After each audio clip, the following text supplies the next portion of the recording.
Sur la démocratie, alors ça revient un petit peu au point que j'ai voulu développer. Un moyen de pacification des conflits, bah oui, parce que c'est reconnaître d'abord qu'on est divisé, on n'est pas d'accord, donc il faut un pluralisme, il faut des partis, il faut des médias, etc. C'est le premier D de Ricoeur.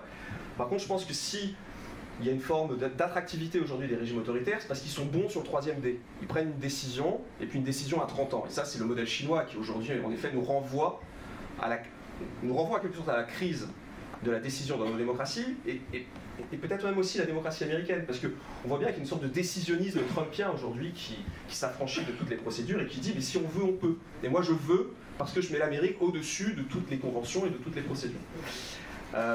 Donc, la tentation autoritaire, si elle existe, et elle peut un petit peu exister, mais je pense qu'il ne faut pas l'exagérer, elle existe parce qu'on est faible sur le troisième D.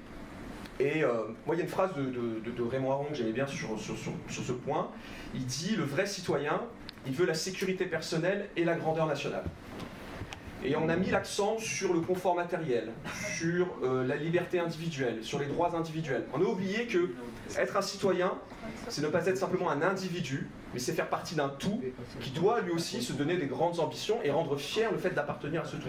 C'est un petit peu mon fil rouge de la journée.